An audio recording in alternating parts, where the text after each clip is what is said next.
कुछ नहीं, सासू माँ को जूस दे रही हूँ। जूस दे रही हो या जहर दे रही हो?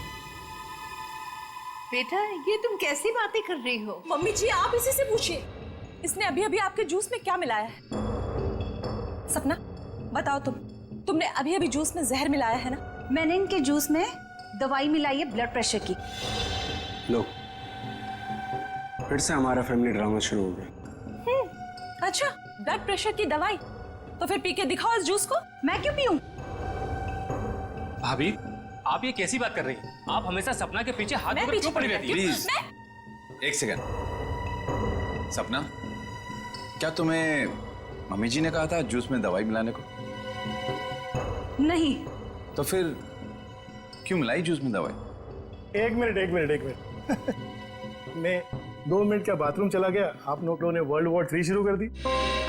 मैंने ही इससे कहा था जूस में दवाई मिलाने के लिए। सपना आज का डोज भूल गई थी, तो मैंने कहा जूस में मिला दो। मुझे बहुत खुशी होती है ये देखकर कि मेरा परिवार मेरा कितना ख्याल रखता है, कितनी फिक्र है सबको मेरी। चलो मुझे जूस दो। I am sorry ladies and gentleman, please enjoy the party. Music please louder.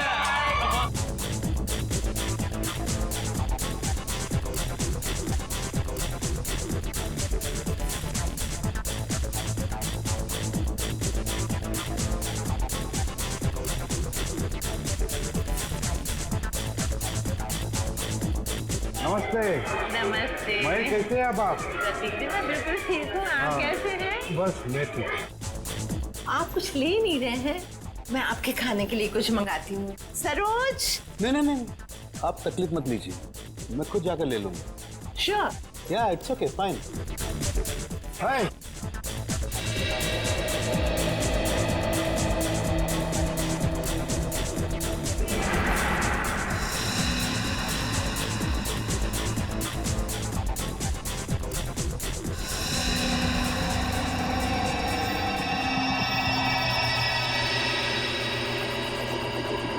आनंद।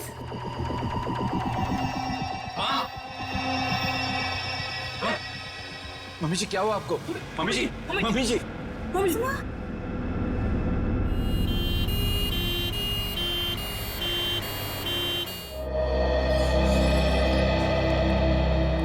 आइए सर, नमस्ते।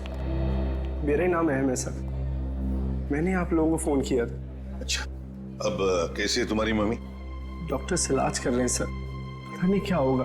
घबराओ नहीं, सब ठीक हो जाएगा। जिस किसी ने मेरी माँ को मारने की कोशिश की है ना, उसको आप छोड़ना मत। एक बात बताओ अहम, क्या तुम्हें किसी पर शक है? मेरा मतलब है कौन कर सकता है ये तुम्हारी मम्मी के साथ? मुझे तो सभी पर शक है सर। अहम कौन है ये लोग? CID। CID?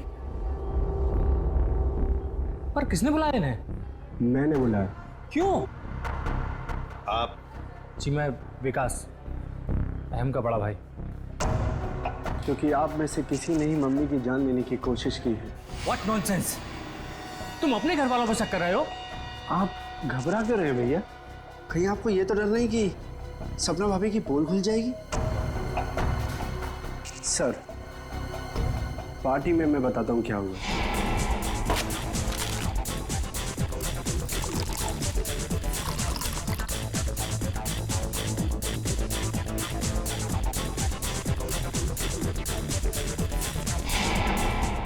तुम्हारी सपना भाभी पर शक है तुम्हें? Yes sir. सपना कहाँ है? सपना हॉस्पिटल नहीं आई, वो घर पर ही है। वैसे आप कौन है? जी मैं काव्या। हमारी भाभी है सर। सर अहम बच्चा है, ये आप लोगों को बहका रहा है सर। विकास जी, हम CID वालों को कोई बहका नहीं सकता, समझे? कहाँ है आपकी मम्मी? मम्मी ऊपर ICU वार्ड में है।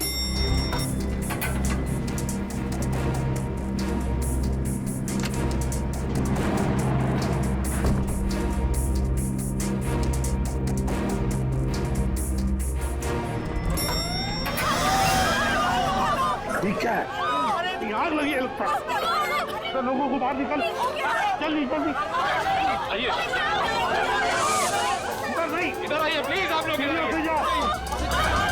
जल्दी चलो, चलिए फ्लोर का, जल्दी आइए।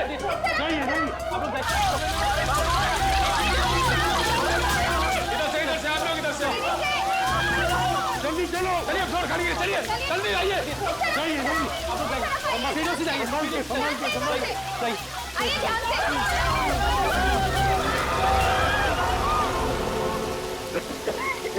ईशान, ये कोई आग वाला धुआं नहीं है, इसकी गंदी कुछ अलग है। ये धुआं किसी और चीज का है, किसी केमिकल का।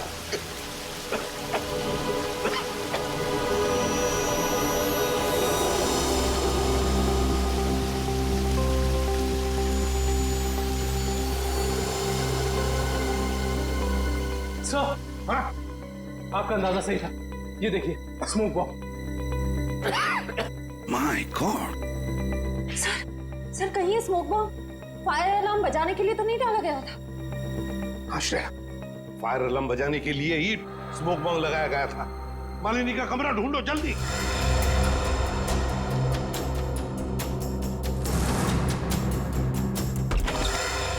अरे बेड तो खाली है। ये मालिनी जी कहाँ चली गई होंगे? सर लगता है मालिनी जी जान खतरे में है। स्टाफ को बुलाओ, हॉस्पिटल के वार्ड में से एक मरीज गायब होता है और किसे कुछ पता नहीं। वाह, हम भी क्या करते साहब, जब हॉस्पिटल में भगदड़ मची तो हम अपनी जान बचाने के लिए यहाँ से भाग गए। क्या तुम लोग जान बचाने के लिए भागे मरीज को ऐसे ही छोड़कर? शर्म नहीं आई तुम्हें? सर ये अचानक कैसे हुआ पता भी नहीं चला। हम मालिनी जी के परिवार वालों को बताने ही वाले थे कि उनकी मौत हो गई है। पर क्या उनकी मौत हो चुकी है? जी सर, इसका मतलब किसी ने मालिनी जी की लाश को गायब किया है। और सर ये काम किसी हॉस्पिटल के बाहर वाले का नहीं हो सकता। सर आपसे एक रिक्वेस्ट है, ये बात आप अपने तक ही रखिएगा। अगर मीडिया वालों को मालूम पड़ा तो हमारी इज्जत और हॉस्पिटल की इज्जत मिट्टी में मिल जाएगी। सर चुप रहिए, चुप रहिए प्लीज। लाश गायब हुई है हॉस्पिटल से और आपको अपनी और इस हॉस्पिटल की इज्जत की पड़ी है। हाँ?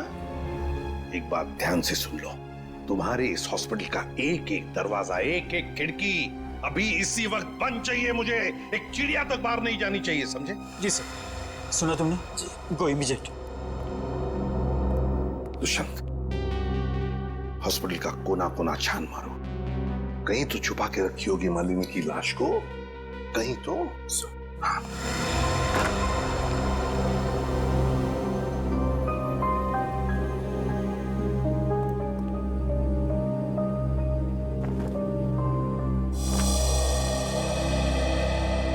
जरा एक बात बताइए, आपके मम्मी के साथ कमरे में कोई था उनकी देखभाल के लिए? जी सर, मेरे पति आनंद वहीं पर थे। आप मम्मी के साथ थे? तो फिर ये सब हुआ कैसे?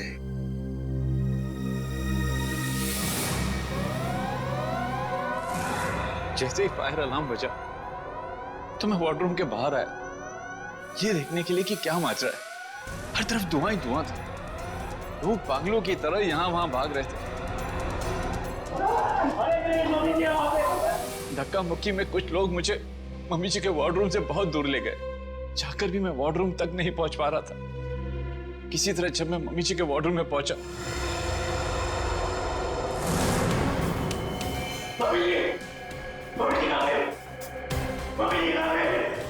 तो मम्मी जी वहां पे थी ही नहीं।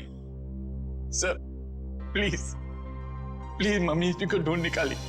सर हर जगह चेक कर लिया, मालिनी जी की लाश कहीं पर भी नहीं है। और सर वार्ड में भी चेक किया, लाश वहां भी नहीं।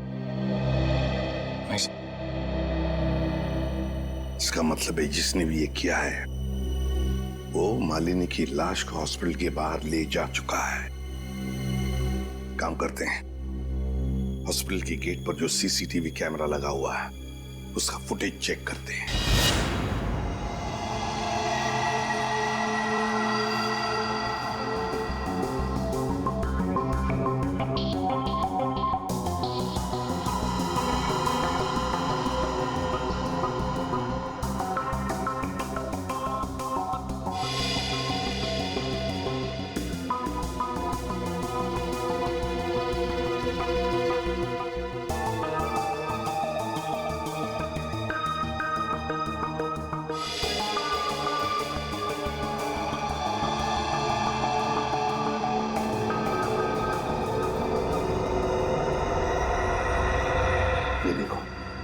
एक झटके में गाड़ी रिवर्स हो गई और हॉस्पिटल के बाहर भी निकल गई।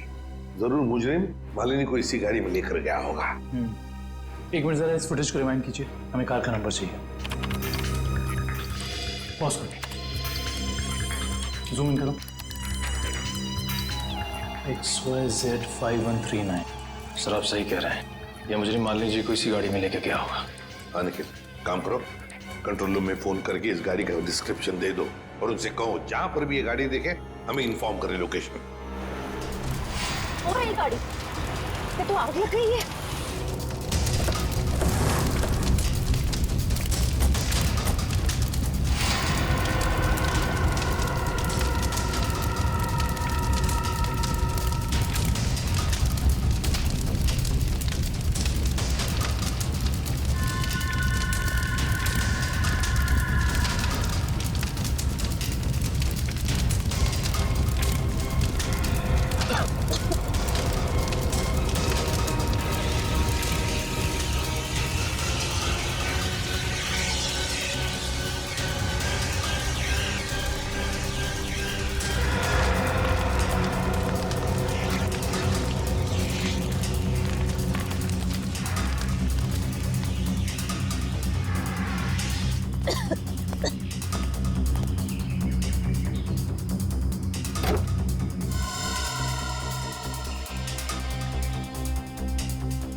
सर सीट्स तो खाली है पर कुछ अजीब सी बदबू आ रही है।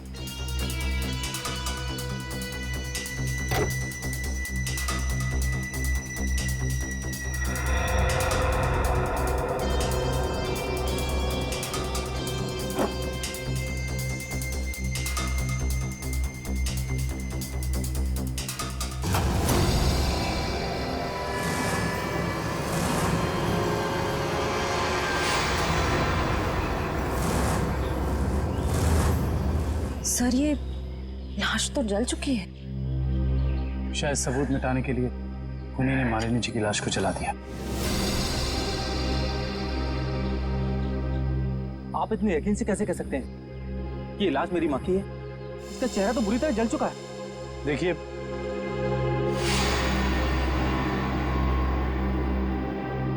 ये अंगूठी देखिए, पहचानते हो इसे?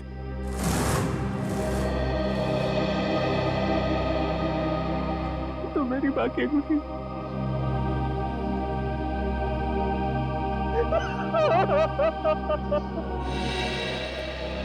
डॉक्टर साहब, कुछ नहीं ताजी? अरे क्या नहीं ताजी है? दया, लाशों से बात करना कोई आसान है क्या? और लाश भी जली हुई हो और मुश्किल हो जाती है ना। आप तो हमेशा कहते थे कि सालुंकी के लिए कोई काम मुश्किल नहीं है, वो तो नहीं दया, खूनी ये सोचता था कि लाश को जला देगा तो हमारा इन्वेस्टिगेशन शुरू होने से पहले ही अटक जाएगा, हमारी नैया बीच भंवर में अटक जाएगी। तो इस अटकी हुई नाव को बाहर निकालिए ना सर। हैं? आप कुछ ना कुछ रास्ता तो निकाल ही लेंगे आप। आपको पता है फ्रेडी आपके बारे में क्या बता रहा था? फ्रेडी क्या कह रहा था मेरे बारे में? नहीं, ऐसा कुछ खास नहीं। वो कह रहा था कि डॉक्टर सालुंकी की उम्र हो गई। बहुत ज्ञान है आपको। हाँ देखो दया, जो लोग मेरे संन्यास लेने के बारे में सपने देख रहे हैं ना, उन्हें जाके बोल दो अपनी नींद से जाग जाए। मैं संन्यास नहीं लेने वाला हूँ ना, मैं तो इस केस को सॉल्व करने के बाद स्विट्जरलैंड जाने वाला हूँ। कहाँ जाने वाला हूँ? स्विट्जरलैंड। एग्जैक्टली। हम भी चलेंगे आपके साथ स्विट्जरलैंड, पर पहला कदम तो उठाइए इस केस को सुलझाने की ओर। पहला कदम तो उठ चुका है भाई। अच्छा, ये देखो, ये देख लो, ये क्या?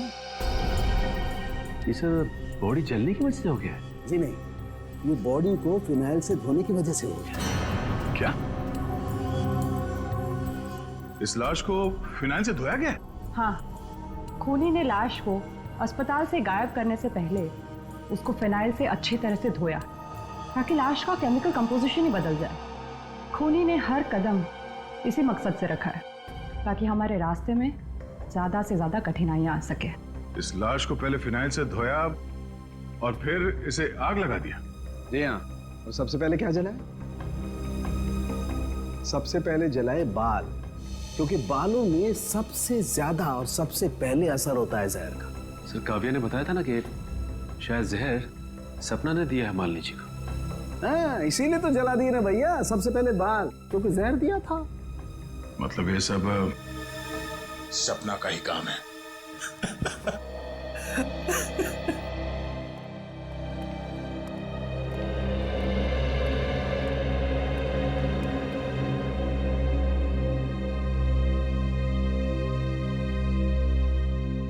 सर आप लोग कुछ पता चला माँ की मौत की वजह क्या थी? जी नहीं, मगर बहुत जल्द पता चल जाएगा। पता तो चल गया है ना सर, सपना ने ही जूस में जहर मिलाया था। बस कीजिए भाभी, इनफ। हर चीज की खाद होती है। डॉक्टर साहब आप बताइए ना इन्हें। देखिए, मैं इनका फैमिली डॉक्टर हूँ। सपना ने जूस में ब्लड प्रेशर की दवाई मिलाई थी, जो मैंने ही उसे कहा था। ओह अच्छा। अच्छा एक बात बताइए, क्या लगता है आप लोगों को कौन कर सकता है ये? कौन मार सकता है आपकी माता जी को? मैं कुछ कहना चाहूँ। आप? जी सर, ये हमारे परिवार के वकील हैं, मिस्टर संजीव। संजीव जी, कहिए संजीव जी, क्या कहना चाहते हैं आप? देखिए सर, मुझे शक तो नहीं है। हाँ, मगर पार्टी के बाद मालिनी जी मेरे साथ एक मीटिंग करना चाहती थी। मालिनी जी आपके साथ मीटिंग करने वाली थी? किस सिलसिले में? अपनी वसीयत बदलने के सिलसिले में। वसीयत बदलना चाहती थी? अच्छा। मीटिंग ही नहीं हो पाई क्योंकि अचानक इनकी तबीयत खराब हो गई। अच्छा संजीव जी, ये बताइए, अभी जो वसीयत है जो मालिनी जी बदलना चाहती थी, क्या है उस वसीयत में? कुछ बता सकते हैं आप? सर, इस वक्त जो वसीयत है उसके हिसाब से आधी जायदाद मिस्टर आनंद के नाम पे है और बाकी बची हुई आधी जायदाद दोनों भाइयों के नाम पे है। वकील साहब ये बताइए कि ये जो नई वसीयत है वो क्या होने वाली थी? सर, यही तो सब डिस्कस होना था, इससे ज्यादा मैं कुछ नहीं जानता।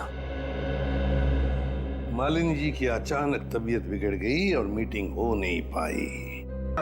पार्टी में मालिनी जी के कान से खून बह रहा था ना? हाँ, उसकी वजह पता चल गई आपको? जी हाँ, उसकी वजह थी दया साहब जहर। जहर जिसने ऑरल ट्रैक्ट को, यानी कि कान के इस हिस्से को बिल्कुल तबाह कर दिया, बर्बाद कर दिया। देखो, तो जहर की वजह से नस फट गई और कान से खून बहने लगा। और इतना ही नहीं, इनके खून में से हमें बहुत ज्यादा मात्रा में नाइट्रोजन के कंपाउंड्स भी मिले। और तो और इनकी किडनीज में से हमें बढ़ी हुई मात्रा में पोटेशियम और मैग्नीशियम मिला है। और ये सारी चीजें सिर्फ एक ही तरफ इशारा करती हैं, जहर। सर, फिर तो हमें सपना को गिरफ्तार कर लेना चाहिए। नहीं, यहीं पर कहानी में जरा सा ट्विस्ट है। भैया, इनको जहर तो जरूर दिया गया था, लेकिन वो स्लो पॉइजन था, धीमा जहर, जो कोई 1.5-2 महीने से लगातार हर रोज इन्हें दिए जा रहा था। इसलिए जूस में तो जहर होने का सवाल ही नहीं होता। और ये जहर किस चीज के जरिए दिया जा रहा था? खाने पीने के साथ? यार दया, ये गुत्थी थोड़ी सी उलझी हुई है। But why fear when Salu case here? तुम चिंता मत करो, इस जहर से भी मैं सच उगलवा के रहूंगा। ठीक है सर, आप इस जहर से सच उगलवाइए, तब तक मालिनी के घर वालों से सच उगलवाते हैं।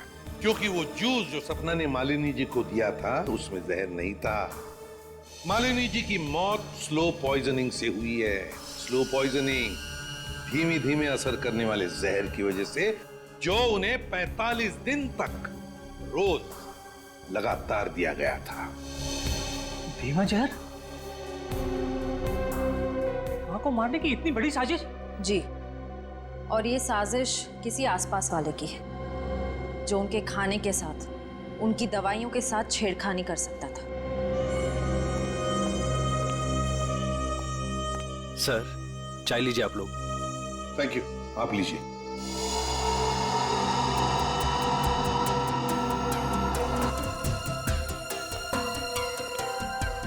एक मिनट, मैं पी।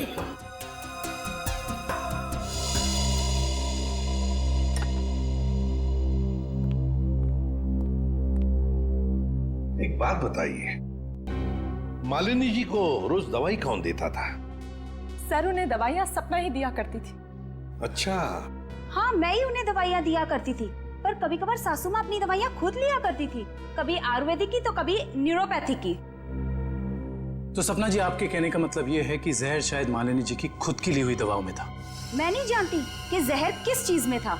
मैं तो सिर्फ आपको उनकी आदतों के बारे में बता रही हूँ। चलो ठीक है, हमें वो दवाइयाँ देखनी है। चलिए सर, मैं आपको माँ का कमरा दिखाता हूँ। चलिए।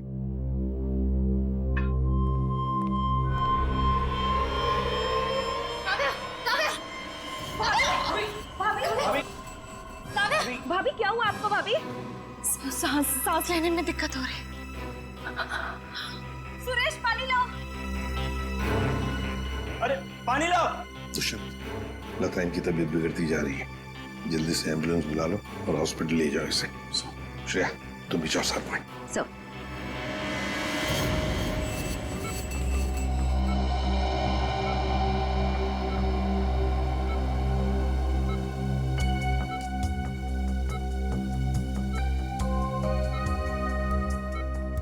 जी डॉक्टर साहब, कैसी तबीयत है काव्या की और हुआ क्या है इन्हें? फिलहाल तो हम इनके बेहोशी की वजह समझने की कोशिश कर रहे हैं, बट डोंट वरी, खतरे का कोई निशान दिखाई नहीं दे रहा। इन्हें जल्दी होश आ जाना चाहिए। Thank God. वैसे भी सासू माँ के मौत के सदमे के बाद हम उभर नहीं पाए। कम से कम काव्या भाभी को कुछ नहीं होना चाहिए। डॉक्टर साहब, इन्हें जैसे ही होश है हमें बता दीजिएगा। श्योर। Thank you.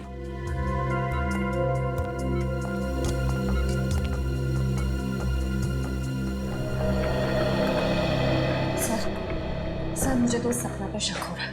वहाँ पार्टी में काव्या के साथ झगड़ा कर रही थी और यहाँ इसे काव्या की इतनी परवाह हो रही है। और श्रेया होना उस चाय में कुछ था जिसे पीते ही काव्या बेहोश हो गई। सर चाय तो मैंने भी पी थी। थैंक गॉड मुझे कुछ नहीं हुआ। Are you sure Pankaj? Sure मतलब सर? मतलब चक्कर वक्कर तो नहीं आ रहे ना तुम्हें? चक्कर? नहीं सर, चक्कर नहीं आ रहे, मगर पेट में कुछ गड़बड़ लग रही है सर। पेट में गड़बड़ लग रही है, गर्मी हो रही है, कहीं से वो तो नहीं हो गया? पंकज,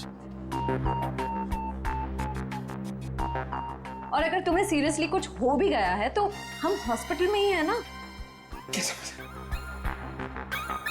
अजीब बात है, ये काव्या का पति आनंद अभी तक आया नहीं। पंकज, उसका नंबर ट्राई करो।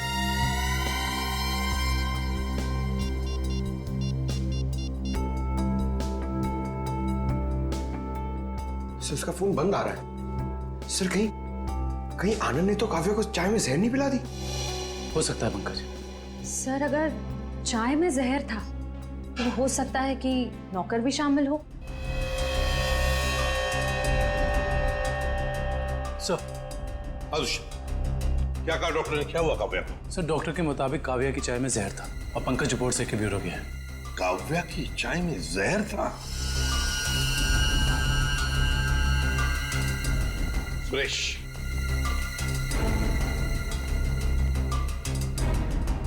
तो बताओ सुरेश, चाय में जहर कहां से आया?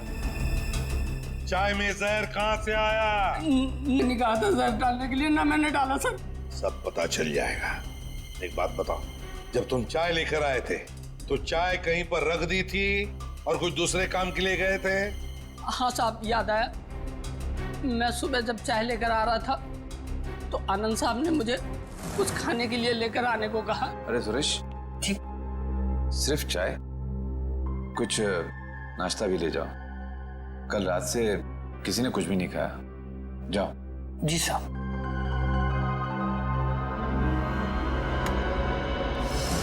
आनंद कहाँ है? सर ये अपने रूम में सो रहे हैं।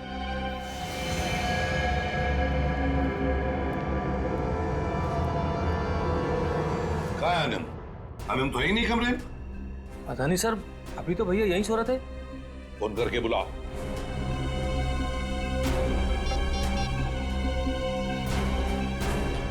सर घंटी जा रही, भैया फोन नहीं उठा रहे। घंटी बज रही है पर भैया फोन नहीं उठा रहे हैं। सर जब सुरेश चाय लेके आया था सर बिस्किट तो था ही नहीं। और तो और सर जब चाय आई तो वहां पे आनंद भी नहीं था, तो आनंद को पता कैसे चला कि कौन सा कप किसके हिस्से में जाने वाला है? हाँ वाकई आनंद तो वहां था ही नहीं चाय पीने के लिए। जब ये सुरेश सबके लिए चाय लेकर आया था तो सारे के सारे चाय के कप एक जैसे ही थे। उसमें एक मग था, मग बड़ा सा, जो काव्या ने उठाया था। तो हो सकता है वो काव्या का खास मग हो, जिसमें वो हर बार चाय या कॉफी पीती हो। हाँ सर। और ये बात आनंद को मालूम थी। हेलो एसीपी साहब, मैं डॉक्टर सुमित। हाँ डॉक्टर सुमित, बोलिए। एसीपी साहब, आप जल्दी चले जाइएगा, मुझे आपको कुछ जरूरी बात बतानी है। क्या हुआ डॉक्टर सुमित? ये काव्या तो ठीक है ना? हाँ वो ठीक है, मैं आपको फोन पे नहीं बता सकता, आप यहाँ जल्दी चले जाइएगा। हेलो, लगता है बहुत बड़ी गड़बड़ हुई हॉस्पिटल में। Let's go. लिस्ट बना के दोबारा से डिटेल मुझे दे देना, ठीक है? बाकी सब मैं देख लूंगी। डॉक्टर सुमित कहाँ मिलेंगे? सर उन्हें तो आईसीयू में भर्ती किया है। डॉक्टर सुमित को आईसीयू में भर्ती किया है? क्यों? सर एक बहुत बड़ा हादसा हो गया। डॉक्टर सुमित अपने कैबिन में खून में लथपथ मिले सर, और उनके सर पे बहुत गहरी चोट आई है। My God! क्या मिल सकते हैं उन्हें? फिलहाल तो नहीं सर, वो कोमा में है। होश में कब आएंगे नहीं पता। दुष्यंत, जरूर ये वही मुजरिम है जो ये सब कर रहा है। वो अभी भी हॉस्पिटल में ही है, पहले मालिनी के साथ और अब डॉक्टर सुमित के साथ। काव्या सर, कहीं उस मुजरिम का अगला निशाना काव्या तो नहीं? काव्या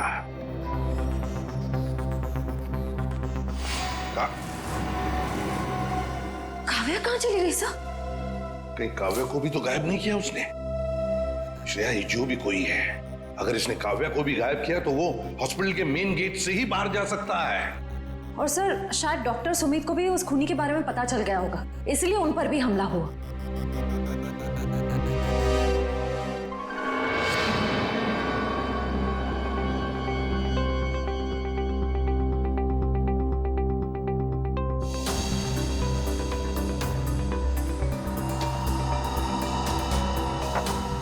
निखिल,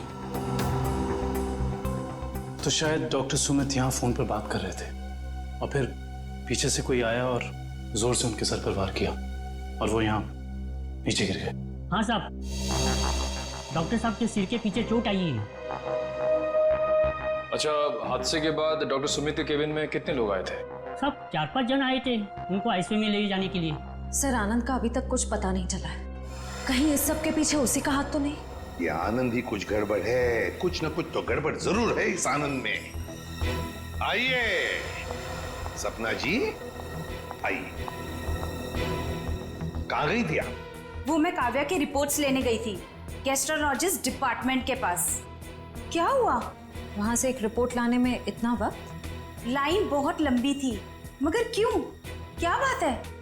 काव्या कहाँ है? काव्या गायब है, समझिए आप? क्या? सर ये ब्लड सैंपल्स तो ले लिए, लेकिन सर क्योंकि बाकी लोग डॉक्टर साहब के कैबिन के अंदर चले गए थे, इसलिए सारे जरूरी सबूत मिट गए हैं। और यहाँ पे काव्या गायब है ना दुष्यंत? ये किसी एक आदमी का काम नहीं, ये जो भी कर रहा है ना उसका कोई साथी है।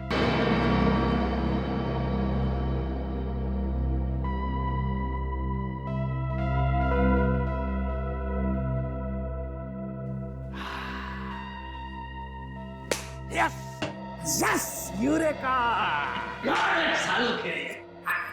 डॉक्टर साहब, क्या हुआ? ये फॉरेंसिक लैब में जश्न का माहौल? अरे हाँ भैया, जश्न का माहौल तो होगा ही। स्विट्जरलैंड की हसीन वादियां पुकार पुकार के कह रही हैं, सालुखे आजा रे तू आजा, तेरा इंतजार है। मतलब आपको पता चल गया कि वो लाश के अंदर जहर कहां से गया? जहर बॉडी में आया था दांत से। दांतों से जहर? हाँ सचिन, मालिनी ने 2 महीने पहले ही अपने दांतों का रूट कैनल करवाया था और इस ऑपरेशन के दौरान उसके दांतों में जो मर्क्यूरी का इस्तेमाल किया गया था वो मात्रा में बहुत ज्यादा थी। मर्क्यूरी अपने आप में ही एक जहर है ना डॉक्टर साहब? बिल्कुल। और जब जब मालिनी जी खाना खाती थी, खाने को अपने दांतों से चबाती थी, तब तब दांतों में छुपा हुआ वो मर्क्यूरी खाने में मिक्स हो जाता था और पेट में चला जाता था और पेट से फिर पूरे खून में मिक्स हो जाता था। यही है वो स्लो पॉइजन जिससे वो बेचारी बेमौत मारी गई। सर हो सकता है कि डेंटिस्ट ने ये सब जानबूझ के ना किया, गलती हो गई उससे, मे बी मेडिकल नेग्लिजेंस। नहीं सचिन, ये मौत एक हादसा होता तो लाश को जलाया नहीं जाता। जिस किसी डेंटिस्ट ने भी ये किया है जानबूझ के ही किया है। वकील साहब, जैसा कि आप जानते हैं कि हमारी माँ अपनी वसीयत बदलवाना चाहती थी। जी हाँ। मगर वो ऐसा कर नहीं सकी। तो ऐसी स्थिति में क्या हमारा बंटवारा पुरानी वसीयत के हिसाब से होगा? दरअसल बात यह है कि मैं और आपकी माताजी। वकील साहब आप, डॉक्टर साहब आप भी? मैं तो सिर्फ ये पूछने आया था कि क्या आपकी माताजी ने कभी अपने दांतों का इलाज करवाया था 1.5-2 महीने पहले? नहीं सर, उन्होंने कभी मुझे तो नहीं, उन्होंने कभी हमें इस बारे में कुछ नहीं बताया। डॉक्टर साहब आप तो फैमिली डॉक्टर हैं, आपको तो पता होगा। मुझे भी कभी उन्होंने इस बारे में कुछ नहीं कहा। दुष्यंत, काम करो, घर की अच्छी तरह से तलाशी लो, शायद कुछ मिल जाएगा। और निखिल, घर में जितने भी नौकर हैं सबको ऊपर बुलाओ, लेकर आओ। एक बात बताओ, क्या तुम में से कोई जानता है कि मालिनी जी ने अपने दांत का इलाज करवाया था किसी दांत के डॉक्टर के पास 1.5-2 महीने पहले? सब एक दिन अचानक मालकिन के दांतों में दर्द हुआ तो उनका ड्राइवर उन्हें डेंटिस्ट के पास लेकर गया था।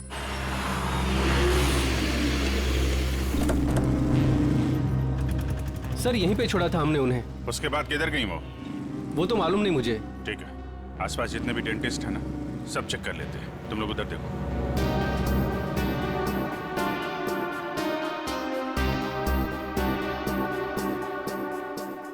हम लोग सीआईडी से।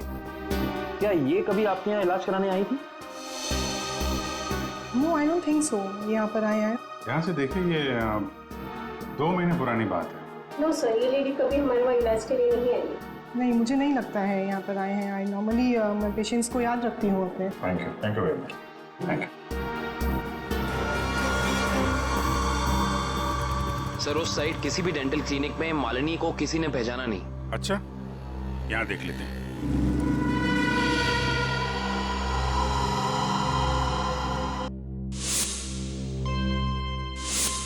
सीआईडी वाले आ गए।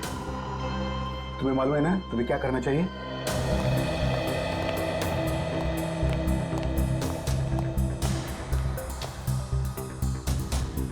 Excuse me.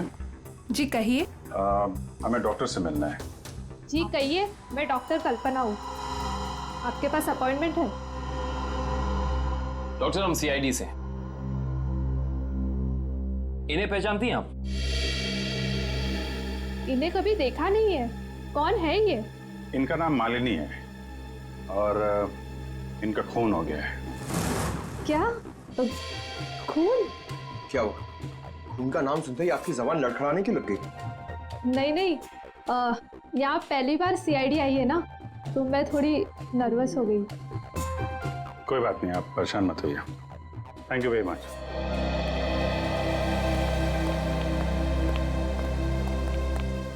अरे सर, आप लोग अभी तो आए, इतनी जल्दी जा रहे हैं? डॉक्टर प्रतीक ने ठीक से इलाज नहीं किया क्या?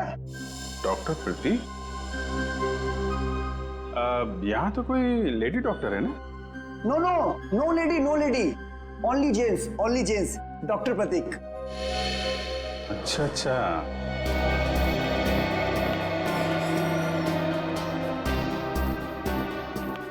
अरे सर, आप लोग फिर से आ गए? अरे वो क्या हुआ कि इनके दांत में दर्द होने लगा अचानक, तो वो जरा डॉक्टर से मिलना था। क्या नाम है उनका? डॉक्टर कल्पना। हाँ जी, 1 मिनट। हेलो।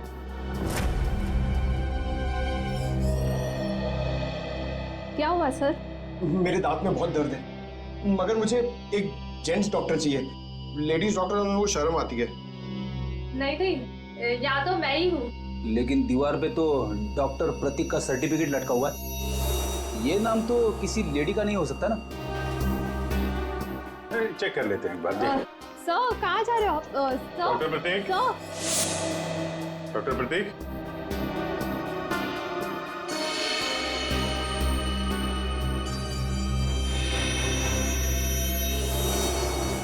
अरे डॉक्टर साहब क्या कर रहे हैं?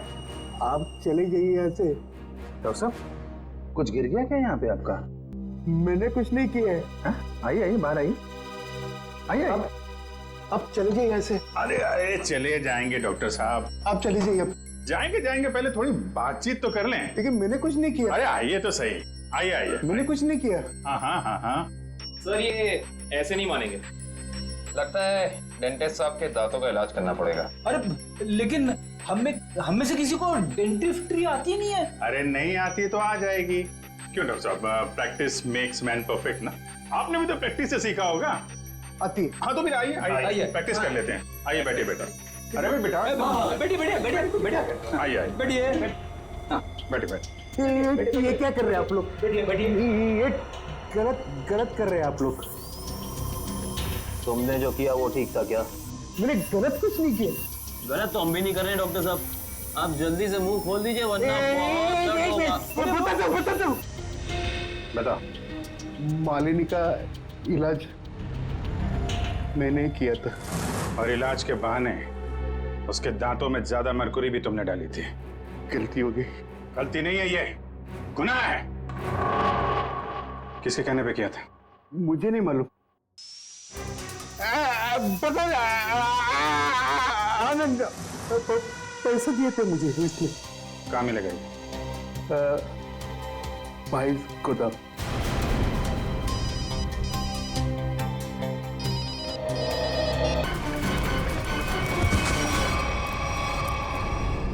देखो आसपास, इसने काव्य को कहाँ छुपा रखा है?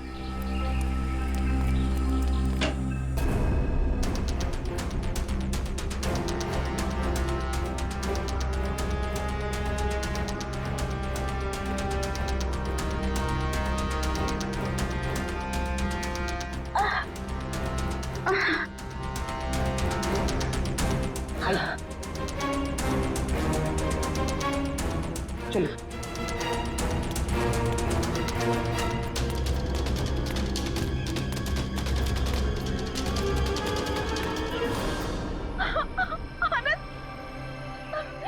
ये क्या किया आप सबने?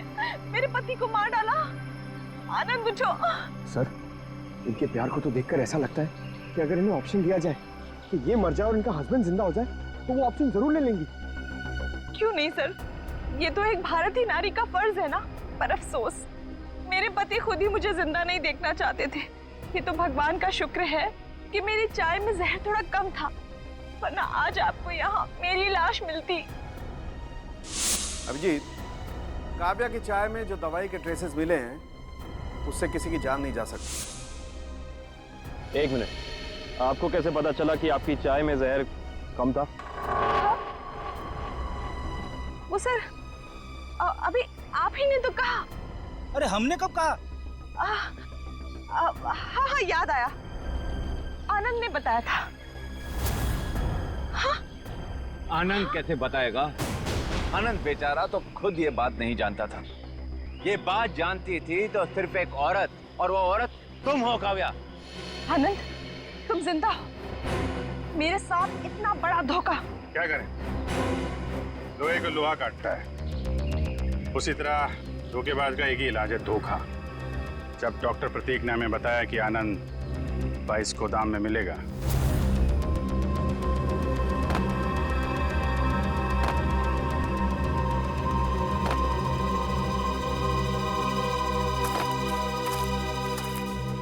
तो हमने यहाँ पहुंचकर देखा कि वो बेचारा बंधा पड़ा है। उसके हाथ पांव खोले तो उसने अपनी आप बीती सुनाई।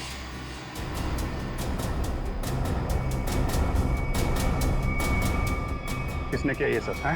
ये सब मेरी देवी काव्या ने किया है सर। हाँ, कहीं कहीं छुपी हुई है। बस फिर क्या, हमने आनंद के साथ एक छोटा सा खेल खेल लिया, तुम्हारा असली रंग सामने लाने के लिए। तो ये सब ड्रामा था, लेकिन असली ड्रामा तो अब शुरू होगा। पीछे मुड़ के देखो।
बड़ी भारतीय नारी होने का ढोंग कर रही है।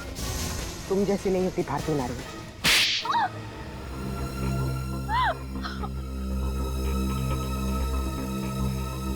सासू माँ ने आधी जायदाद आनंद के नाम कर दी थी और आनंद अपने भाइयों से बहुत प्यार करता था, तो वो अपनी जायदाद का हिस्सा भी अपने भाइयों को देना चाहता था।